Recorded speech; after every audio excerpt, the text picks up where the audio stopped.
Baik, Assalamualaikum dan selamat pagi. Salam sejahtera kepada anda di luar sana. Anda sedang menonton Awani Pagi dan yang pastinya anda sedang bersama saya, Jija Ahmad dan juga Naila Huda yang bersiaran secara Skype dari rumah. Yang pastinya kita pada hari ini nak membawakan apa mungkin berita-berita yang anda terlepas pandang dan yang pastinya perkembangan terbaru mengenai kes COVID-19 yang kita tahu merekodkan jumlah paling tinggi dalam tempoh 24 jam ini iaitu sebanyak 869 kes baru. Naila. Dan ini satu berita yang amat mengejutkan seluruh rakyat Malaysia dan kita tahu sejak kebelakangan ini kes sudah pun berada pada angka 3 digit sekitar 500-600 tetapi ini satu jumlah yang mencatatkan rekod tertinggi setakat ini 869 dan mungkin kalau kita lihat apa yang dimaklumkan oleh pihak berkuasa mereka memaklumkan telah pun bersedia dengan jumlah kes yang tinggi seperti 800 ini kerana mereka banyak melakukan pengesanan kontak rapat kes-kes positif sebelum ini, banyak juga mengesan beberapa kluster dan juga banyak menjalankan ujian saringan secara besar-besaran. Tetapi ini juga perkara yang mungkin ramai kita telah menjangkakan, pakar-pakar kesihatan awam juga telah menjangkakan susulan pilihan raya negeri Sabah dengan juga kebanyakan mereka yang pulang dari Sabah tidak dikenakan perintah kuarantin di pusat kuarantin, mereka hanya perlu kuarantin di rumah. Ini perkara yang kita jangkakan kerana kebanyakan kes positif juga sama ada berada di Sabah sendiri ataupun datang dari Sabah. Kalau kita lihat perincian kesnya daripada 669 kes itu semuanya adalah kes penularan tempatan transmission secara lokal dan tiada kes yang diimport dari luar negara. Dan daripada kesemua kes itu 745 adalah kes yang melibatkan warga negara dengan selainnya adalah bukan warga negara dan Sabah masih lagi mencatatkan kes tertinggi berbanding dengan negeri-negeri lain dengan 451 kes. Dalam masa yang sama kita juga mencatatkan 4 lagi kematian semalam iaitu kesemuanya datang dari Sabah dan ketika ini ramai yang bimbang tentang situasi COVID-19 di Sabah dengan bebannya kepada sistem kesihatan di sana, petugas kesihatan tidak mencukupi bekalan perubatan ventilator kerana kalau kita lihat ketika ini sebanyak 99 kes COVID-19 yang sedang menerima rawatan di unit rawatan rapi ICU dan 31 kes yang memerlukan bantuan pernafasan yang saya percaya juga memerlukan bantuan ventilator yang bekalannya tidak mencukupi. Inilah situasi yang berlaku di Itali, di Wuhan apabila kes kematian melonjak tinggi apabila jumlah ventilator, jumlah ward juga yang disediakan tidak mencukupi. Dengan itu kita lihat banyak juga usaha yang digerakkan oleh Kementerian Kesihatan dalam mengerahkan lebih ramai anggota petugas kesihatan dan juga menyediakan lebih banyak lagi pusat-pusat rawatan hospital medan seperti di beberapa pusat tahanan yang kita tahu kini menjadi pusat penularan beberapa kluster baharu. Tetapi ini hanyalah menjadi solusi jangka masa pendek, short term band-aid solution. Kita juga dalam masa yang sama ingin lihat solusi penyelesaian yang lebih long term. Apa yang kita boleh lihat dari sudut pembangunan infrastruktur kesihatan di Sabah dan juga kebajikan banduan di penjara supaya tidak berlaku lagi tercetusnya penularan kes-kes ini, Gigi. Ya, dalam masa yang sama, kalau kita lihat apa yang telah diberitahu oleh KKM, mereka juga telah mengesan 5 kluster baharu dan ini merupakan satu angka yang cukup besar juga. Dan kalau kita kata 5 kluster ini, kata Tan Sri Dr. Nur Hisham, kesemuanya berkenaan turut kluster-kluster berkenaan dikenali sebagai kluster Teduh, kluster Menara, kluster Keladi, kluster Central dan juga kluster Bah Bemban. Nah, kalau kita lihat perincian untuk kluster-kluster itu, kluster Teduh dikesan di daerah Lahad Datu iaitu mereka yang dikenal pasti sebagai positif COVID-19 hasil saringan individu yang mempunyai perjalanan ke sempurna pada 6 Oktober, manakala kluster Menara melibatkan kawasan-kawasan di sekitar Lembah Kelang iaitu di daerah Gombak, Petaling, Kelang, Sepang, Hulu Langat dan juga di daerah Selangor, di negeri Selangor, daerah Lembah Pantai, Titiwangsa, Ceras dan sebagainya. Begitu juga dengan kluster Keladi yang melibatkan daerah Kelang di Selangor yang dikenal pasti COVID-19 pada 13 Oktober juga mangsa telah dimasukkan di Hospital Sungai Buloh. Hasil ujian kontak rapat melalui kluster keladi ini sebanyak 25 lagi kes positif telah dikesan. Manakala kluster Central merupakan penularan di Kepong Ceras di Titiwangsa di Kuala Lumpur yang dikesan positif COVID-19 pada 16 Oktober baru saja dan turut mengesan lagi 4 kes positif COVID-19 hasil saringan kontak rapat. Manakala kluster Bah Bemban pula melibatkan daerah Dungun di Terengganu dan juga daerah Kota Kinabalu di Sabah. Dan yang pastinya kalau kita tengok ke semua kluster-kluster baru ini menimbulkan tentu rasa bimbang di kalangan rakyat semua dan dalam masa yang sama turut trending di Twitter. Naila, kalau kita tengok hashtag Pray for Sabah itu turut digembar-gemburkan oleh rakyat, turut dimainkan oleh rakyat dalam kita untuk melihat bagaimana situasi di Sabah itu sebenarnya. Dan kalau kita tengok apa yang dilaporkan di Twitter KKM itu sendiri, Sabah telah mencatatkan 451 kes baharu yang mana perinciannya adalah 234 kes saringan kontak rapat kes positif COVID-19. 54 kes adalah daripada kluster-kluster, 2 kes daripada kluster baru iaitu kluster Tedoh dan 161 kes lagi daripada saringan yang dilakukan. Itu kalau kita tengok sekitar setakat 17 Oktober yang telah dibawakan oleh KKM itu sendiri. Ya, dengan peningkatan kes COVID-19 sejak kebelakangan ini, kita sedia maklum PKPB telah pun dilaksanakan di beberapa kawasan di Selangor, di sekitar Lembah Kelang, Kuala Lumpur, Putrajaya dan juga di Sabah, dan ini menyebabkan penutupan premis-premis perniagaan yang mungkin tidak mampu untuk menanggung kerugian selama 2 minggu, ramai yang tidak keluar rumah dan sebagainya, juga sekatan perjalanan yang ada mendatangkan impak kepada peniaga-peniaga kecil terutamanya. Tetapi apa yang dipertikaikan orang ramai sebelum ini adalah berhubung dengan penutupan sekolah. Dan di kawasan PKPB ini sudah pun ditutup, tetapi ada juga di beberapa kawasan sebelum PKPB dan juga di negeri lain ada yang pertikaikan mengapa sekolah-sekolah yang berada di zon merah ini tidak ditutup. Tetapi ini penjelasan yang diberikan oleh pihak kementerian yang juga menceritakan tentang satu kesan. Selain daripada kesan ekonomi, selain daripada kesan kesihatan, ini satu kesan yang mungkin kita sering terlepas pandang, iaitu kesan kepada pendidikan kanak-kanak di negara ini. Dan apa yang dijadikan satu kebimbangan buat Kementerian Pendidikan adalah dengan kelompok besar pelajar yang akan mengalami keciciran akademik jika pelajar kerap tidak hadir ke sekolah kita negara menghadap krisis COVID-19. Kata Menteri Pendidikan semalam, Dr. Radzi Jidin, keadaan itu akan dapat dilihat sebaik saja krisis COVID-19 ini selesai. Katakanlah wabak COVID-19 sudah selesai, ada vaksin, ada ubatnya, kita akan lihat satu kelompok besar pelajar yang tercicir dan pada waktu itu dia sudah terlambat untuk kita mendekati anak-anak ini. Oleh itu, kata pihak kementerian, mereka cukup teliti untuk memastikan kehadiran pelajar ke sekolah. Apabila yang tidak hadir ke sekolah, sebagai contoh, kita nak tahu kenapa, dan sebab itu beliau juga, Dr. Radzi Jidin, banyak ke sekolah dan melihat buku kehadiran sendiri, ada yang sering ponting sekolah dan melihat apa sebab di sebaliknya itu. Dan kita sedia maklum antara punca besar, faktor besar di sebalik keciciran, terutama dalam konteks COVID-19 ini adalah dengan kes positif dan juga dengan penutupan sekolah, ramai yang tidak dapat mengikuti pembelajaran dalam talian.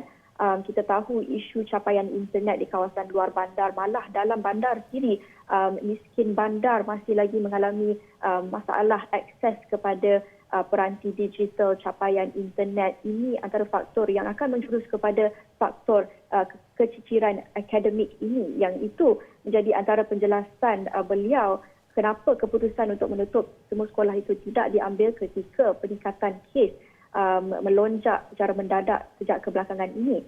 Katanya ia memerlukan perbincangan amat mendalam kerana boleh menyukarkan pelajar di kawasan pedalaman meneruskan sesi pembelajaran secara alternatif. Seperti yang saya katakan tadi, isu capaian internet, isu akses kepada peranti digital itu faktor yang sangat besar menghalang pelajar-pelajar ini daripada terus meneruskan pembelajaran mereka ketika sekolah ditutup. Katanya ia berikutan masih ada segelintir pelajar tidak mempunyai akses penuh kepada internet dan teknologi, dan sekiranya sekolah di seluruh negara ditutup, pelajar yang tidak mempunyai akses kepada internet akan teraniaya. Dan ini memang betul kita lihat apabila sekolah ditutup ketika PKP, ramai pelajar yang mengalami kesukaran untuk mengikuti pembelajaran. Mereka yang mempunyai akses pun ada masalah juga untuk fokus kepada kelas ketika berada di rumah, ruang yang sempit yang tidak kondusif untuk pembelajaran di rumah itu. Ini realiti di sebalik pandemik krisis COVID-19, di sebalik kemelut politik tanah air yang kita sering lihat, yang akan kita ceritakan sebentar lagi, tetapi inilah realitinya. Impak yang kita akan lihat dalam jangka masa yang panjang, dalam beberapa tahun akan datang, baru kita akan tahu jumlah pelajar yang tercicir, jumlah kanak-kanak yang mungkin mengalami masalah malnutrisi, tidak mempunyai akses kepada makanan. Inilah isu-isu dan realiti di sebalik pandemik COVID-19, Gigi. Ya, dalam masa yang sama kita kena lihat juga secara keseluruhan, kalau seluruh dunia pun kes jangkitannya hampir 40 juta kes. Saya pasti ia juga melibatkan sektor pendidikan juga di situ, dan kalau boleh kementerian perlu ambil satu langkah yang dilihat ke hadapan, dan bukan hanya jangka masa pendek, maksudnya menutup sekolah pada jangka masa tertentu sahaja, dan ia perlu banyak dibawakan perbincangan itu kepada ibu bapa dan guru-guru khususnya dalam masa yang sama untuk meningkatkan bagaimana satu pembelajaran yang telus, satu keputusan yang baik untuk kedua-dua pihak ini, sama ada guru, ibu bapa dan juga murid, menang-menang kesemuanya, dan ia tidak menyusahkan murid terutamanya sebab sekejap kena belajar online, sekejap kena pergi ke sekolah, kemudian pergi ke sekolah pula kena berjaga-jaga, tidak boleh ke semua sesi pula belajar dalam waktu yang sama. Itu semua perlu ambil kira kerana sekarang pun dah bulan Oktober, hampir lagi 2-3 bulan lagi nak masuk Disember, kemudian masuk ke tahun baru, dan mungkin satu pendekatan yang baik perlu diambil oleh Kementerian Pendidikan sekarang. Bukan lagi menunggu-nunggu melihat kes, tengok lagi kes, kerana sekarang ini keputusan perlu diambil, kerana nanti masuk tahun baru lain pula peperiksaannya, lain pula batchnya kan.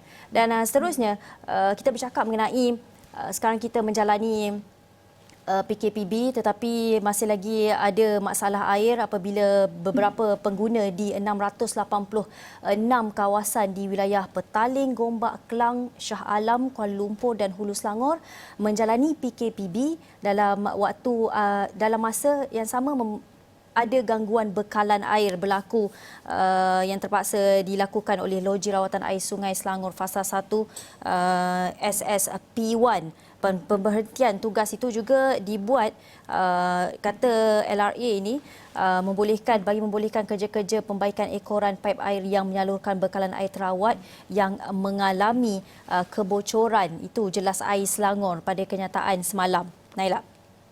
Ya, dan ini bukan kali pertama kita mengalami isu gangguan bekalan air di Selangor ini. Saya kira hanya beberapa minggu lepas saja saya sendiri mengalami masalah gangguan bekalan air di rumah saya sendiri di Selangor.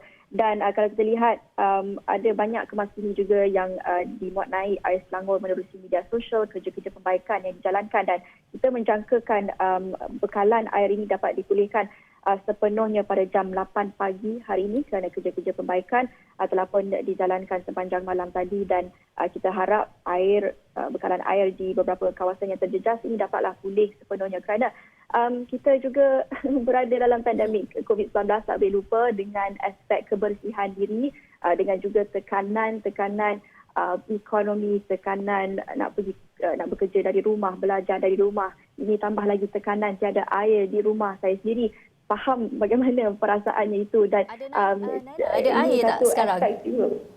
Rumah saya dengan sukacitanya saya maklumkan tidak terkesan kali ini, tapi saya tak nak jinx diri saya. Saya rasa dalam mungkin bulan depan ataupun beberapa minggu lagi mungkin saya akan mengalami perkara yang sama. Sudah menjadi kebiasaan buat penduduk di Selangor ini.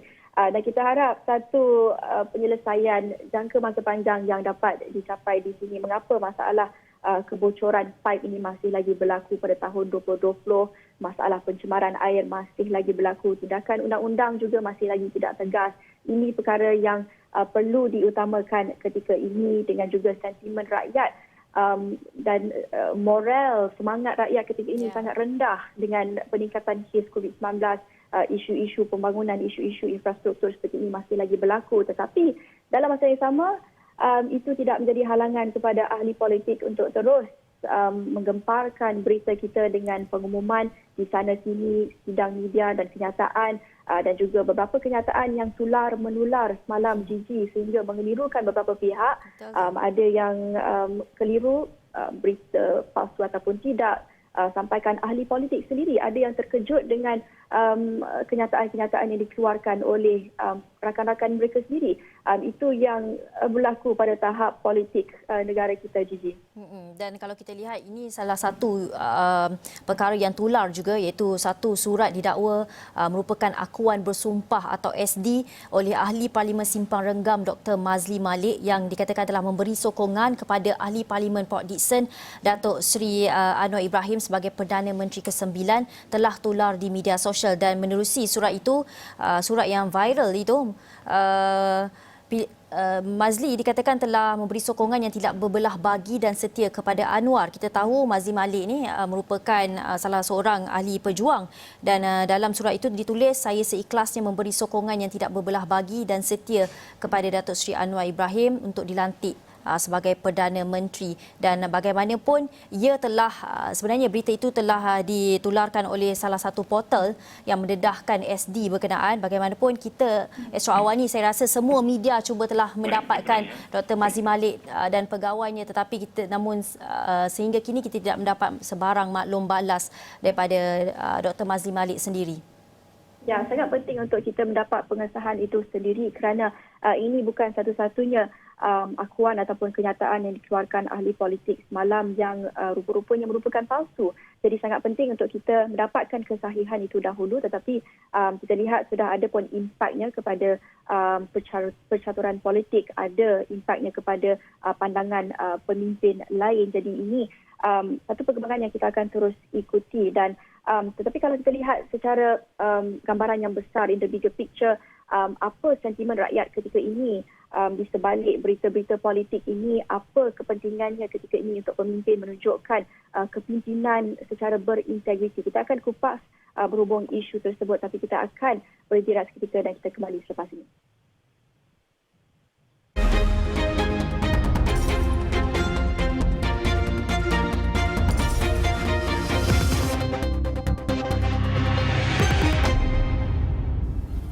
Ya, bertemu lagi dalam Awani Pagi dan kita masih bercerita mengenai apa yang berita yang anda perlu tahu untuk hari ini. Seperti yang Naida katakan sebelum kita berhenti berehat tadi, di sebalik kemelut politik tanah air ini, kesejahteraan rakyat perlu diutamakan ketika peningkatan kes COVID-19 dan situasi ekonomi tidak menentu ketika ini, dan ketidakstabilan politik ini bukan saja menjejaskan kepercayaan rakyat tetapi memberi kesan kepada pentadbiran negara. Tambah lagi menjelang sidang Parlimen Penggal ketiga dan pembentangan Belanjawan 2021 yang menjadi antara bajet paling penting dalam sejarah moden negara ketika kita berdepan krisis ketika ini. Naila.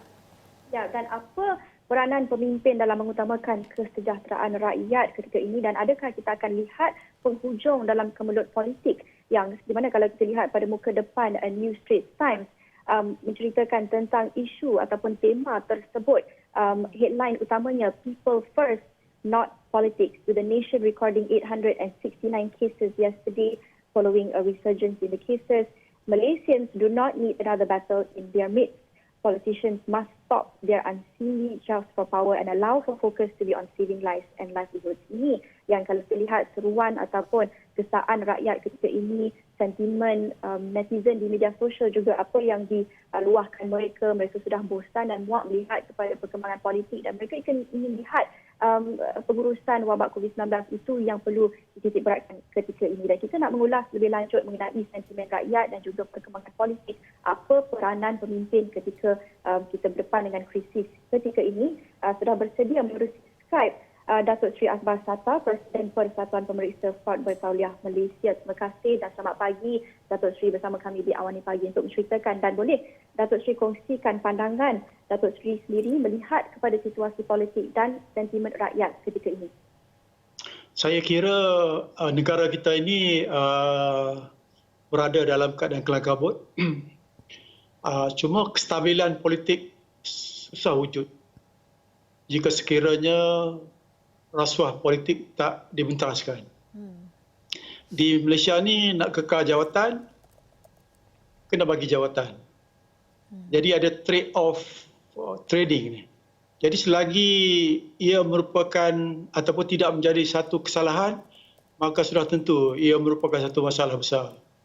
Yang kedua, kita kena ingat integriti merupakan satu perkara yang paling mustahak yang patut ada kepada pimpinan politik di negara kita. Dan kita kena ingat di supreme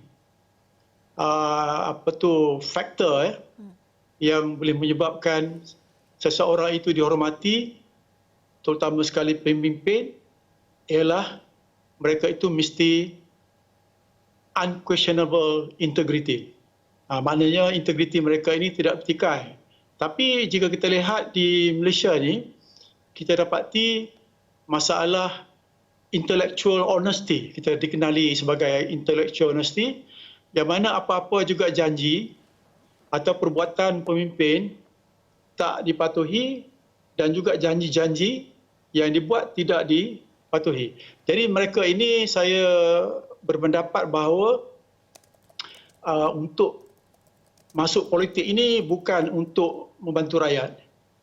Mereka adalah untuk mencari harta dan juga untuk kuasa, dan berebut kuasa sehingga kini kita dapati rakyat menghadapi masalah. Keadaan ekonomi pun boleh dikatakan agak terbenam, dan ia bukan saja memberi kesan tak baik kepada rakyat, tapi syarikat-syarikat kecil. Seperti yang Bumi Putra ada syarikat kecil, saya rasa semua dah tutup. Apakah kita ada plan untuk membantu mereka ini, kerana kalau di gedung-gedung besar dengan sewa yang mahal, mereka terpaksa tutup, gulung tikar. Jadi kita orang politik duduk bertikai, duduk berbalah di antara satu sama lain, tapi apakah kita ada plan untuk membantu, duduk bersama dan pentingkan negara, tapi bukan kepentingan diri sendirilah. Ya, Datuk Seri, kalau kita tengok ya, ini bukan pertama kali pemimpin-pemimpin dikritik kerana telah mengutamakan kepentingan politik dan parti masing-masing daripada isu semasa dalam negara, iaitu pandemik COVID-19 ini. Mereka juga dilihat seolah-olah tidak kisah dikritik, tidak mengapa dikritik, macam tidak ada kesannya kepada mereka. Tapi sebenarnya apa kesan negatif daripada tindakan mereka ini, Datuk? Saya rasa yang pertama sudah tentu imej negara akan tercalar. Yang kedua, kita kena ingat rakyat sudah jemu dengan keadaan ahli politik kita di negara ini, dan kita dapati mereka ini bukan saja tidak mencari jalan untuk menyelesaikan masalah-masalah yang berlaku kini, dan kita kena ingat semasa COVID-19 ini segala peraturan kerajaan dilonggarkan. Jadi ini salah satu daripada cara kita takut orang-orang yang tidak mempunyai integriti akan mencari jalan untuk mendapatkan kontrak-kontrak dengan cara yang tak baik. Jadi seperti yang saya nyatakan tadi, apabila kita terpaksa memberi jawatan dan untuk mengekal kuasa kita, sudah tentu ini akan memberi kesan yang tak baik. Sebab kita kena fikir bahawa wang negara telah banyak hilang, bukan hilang saja, bahkan habis, tetapi bahkan juga kita terpaksa tangguh hutang. Dan ini boleh menyebabkan bukan saja imej, tetapi juga rakyat akan resah, dan sudah tentu kebanyakan daripada rakyat golongan biasa ni, marheh ni, menghadapi masalah bukan saja mereka untuk makan, bahkan juga kais pagi makan pagi, kais petang makan petang.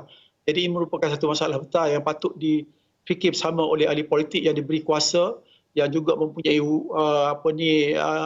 keselesaan hidup yang begitu baik sekali jika dibandingkan dengan kita orang biasa.